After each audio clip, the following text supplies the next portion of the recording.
Right now, Black Thursday, as it's now starting to be called, I guess, is over, and it is time for Black Friday, where even more shoppers are trying to find even more deals all around the city. Oh yeah, and some stores started their deals earlier than ever before, like 8 o'clock last night. Coronado Center opened up at midnight, and that's where our News 13's David Romero is live right now. David, have you been eyeing some deals for yourself this morning?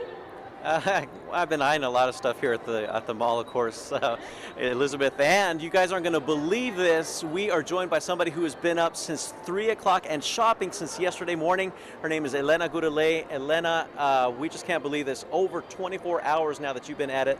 Why? It's fun. Nothing else to do. You found any deals? We did if we can get them, but we weren't lucky for some of them. Some of them we were really lucky, and some of them we weren't. How have the crowds been? Kmart was ridiculous. Why is that? Was crazy. We were at line at 3:30 in the morning, and we get there, and the guy comes out about 5:30, and the store opened at 6. Told us that there was no 32-inch TVs, zero they had in stock. So that was a bummer. A little disappointing. I mean, what kind of deals are you finding otherwise? I got they had the laptops at Walmart. Got that for like $150, I think it was. Scarves at JCPenney's for $5. Boots for $12. What else? The fire pits we got $22. Sounds like a lot of good deals. And one more question we want to hit you with now. What's keeping you going over 24 hours now? Coffee? What is it? My second wind. I have a second win right now. So we're heading to the JCPenney's home store and then Toys R Us. Awesome. Well, Elena, good luck to you guys. It's good to see you out shopping, taking advantage of all the deals, and get some rest. So, guys, we're going to throw it back to you in the studio, and we're going to keep out on the hunt for more people like Elena who have been out all night. And I since know. yesterday. You know, interesting. That's pure adrenaline is keeping her going. I say good for her. And how about those? It's all that holiday spirit. Yeah, and how about those $5 scarves at JCPenney? I got to go down there and get some for myself. Right.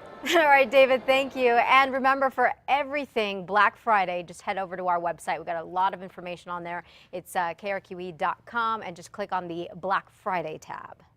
If you're looking for something to do with the family this weekend, tickets for Albuquerque's annual Christmas Eve Luminaria Tour are now on sale. 6 bus tours are available. It takes folks through Old Town, the Country Club, and the Los Altos neighborhoods to see the beautiful display. Tickets always sell out quickly, so make sure you get online and get those tickets. For a link to buy tickets, as well as the time of the tours and routes, just head to our website, KRQE.com. And when you're out doing some holiday shopping this weekend, how about picking up an extra pair of jeans or a shirt? Because, you know, there are an awful lot of kids here in Albuquerque who simply don't have enough clothes to wear to school. The PTA Clothes Bank says it's seeing 200 more kids than normal right now, needing everything from socks and shoes to underwear and jackets. But unfortunately, the bank doesn't have enough clothes to give them and even has to turn some kids away empty-handed. We make sure they have in-style clothing so that they can go to school and focus on their education and not on what they're wearing. You can help the clothing bank with used clothes and new shoes, new socks, and new underwear. And all of it can go to the Clothing Bank's warehouse that was there on University and Gibson or at any Albuquerque public school. News for you this morning. Dozens of people are hoping to be able to get back to their homes today after a big fire overnight. This happened about 1 o'clock at the Three Fountains Apartments on Lester Drive. It's near Monolan, Wyoming. Firefighters tell us they were able to get that fire out pretty quickly, but the flames there were intense. One person did get burned and had to go to the hospital. Firefighters not say how badly that person was burned. About 100 people there in all had to go find somewhere else to sleep.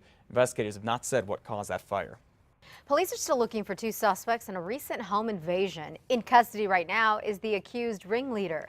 Police say 25-year-old Morel Tony and 2 of his buddies broke into a home near Wantabo and I-40 earlier this month. The trio allegedly held at least 2 women at gunpoint, sexually assaulted them, and stole their TV and a cell phone.